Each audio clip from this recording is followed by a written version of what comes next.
Every gilded cage is built with walls of comfort. The only question is what you're paying for them.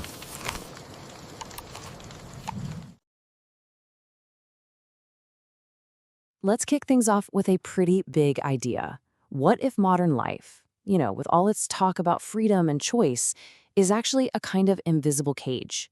A system of control that works so well because most of us can't even see the bars. That's really the core of what we're going to dig into today. And this quote, this gets right to the heart of it. We're all taught that if you chase wealth, you get freedom. It's the ultimate prize. But what if that's the big bait and switch? What if the whole game is rigged to make sure you're always chasing but never truly free? We're going to break down exactly how that system works. I mean, if you really stop and think about it, you can feel it, can't you? That constant pressure, that feeling of burnout, like you're just treading water. It's so common now, we just kind of accept it as normal. But here's the thing, it's not an accident. It is a feature of the system. It's a key symptom of being in that cage. Which brings us to this idea of the $1 million slave. It's this concept that even the people who seem to have made it, high status job, big income, are often the most trapped. Sure, they might have a beautiful, gilded cage, but it's still a cage. One defined by expectations they can't ever really escape without losing it all. So how is this cage built, anyway?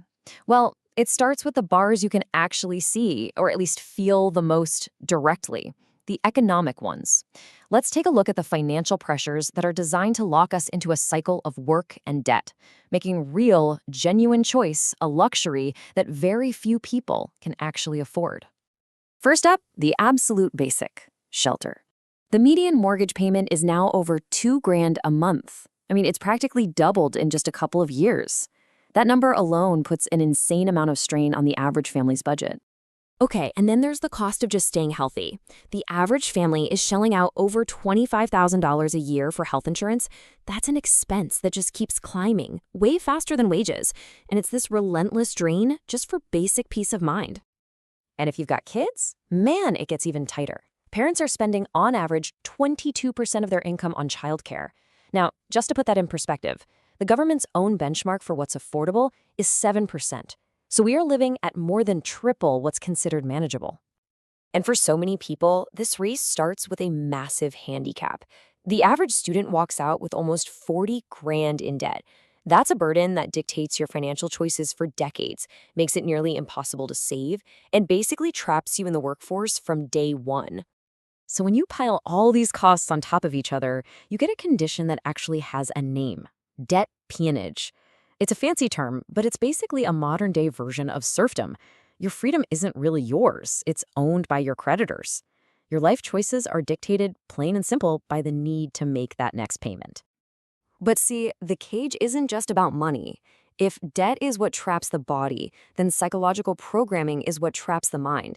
And these right here are the truly invisible bars, those subtle forces that shape how we think, what we want, and even who we think we are. And it's wild when you see how these techniques have evolved. The old methods of control, they were like carpet bombing. Think of old school wartime propaganda, broad general messages. But now, with AI, they've become precision-guided missiles. We're talking about personalized propaganda on a massive scale, micro-targeting that hits our deepest fears, and now even the total fabrication of reality with deep fakes. And the main tool used for this modern programming is the echo chamber. See, algorithms are really only designed to do one thing: keep you engaged. And what's the easiest way to do that? Just feed you more of what you already believe. It builds these invisible walls around you, cutting you off from different viewpoints, and ultimately making you much easier to control. This is the great paradox of the algorithm, isn't it? You can scroll for hours, you're consuming all this information, and you feel like you're learning, like you're informed. But you're not really getting knowledge. You're just marinating in noise that's engineered to get a reaction out of you, not to make you think. The whole system needs an addicted mind, not an educated one. But here's the kicker. None of this is actually new. It's just a high-tech upgrade. This guy here is Edward Bernays, the father of public relations. Nearly 100 years ago, he literally wrote the playbook on how to manufacture public opinion and manipulate people on a mass scale. What's happening today with algorithms? Well, it wasn't an accident. It's the perfection of his original vision. So you have to ask, who benefits from all this, right? If there's a cage, there have to be cage keepers. Let's zoom out for a second and look at the powerful institutions that actually profit from a society that's built on this kind of obedience. It really comes down to a powerful trio, and they all work together in this symbiotic loop. Governments need a compliant population for social order. Big Tech's entire business model depends on our predictable, distracted behavior. And of course, media conglomerates craft the stories that make this whole setup seem normal. Each one supports the other, and they all win when the rest of us are too in debt and too divided to question their authority. This comparison just frames our reality perfectly. We all tend to fear an Orwellian future, right? Control through fear and pain. But our world looks a whole lot more like Huxley's vision. We're not controlled by what we hate, we're controlled by what we love.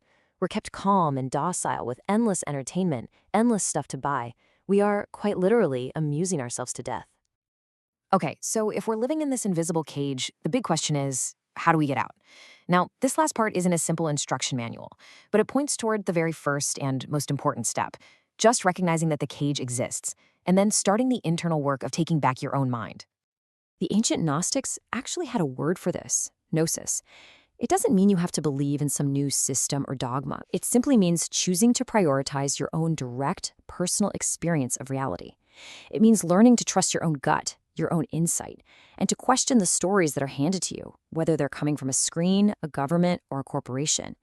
It is, in its own way, a rebellion of consciousness. And that leaves us with one final and really crucial question.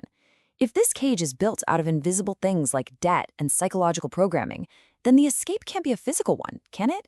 It has to be an act of the mind. Because at the end of the day, you can only break out of a prison once you finally realize you're in one.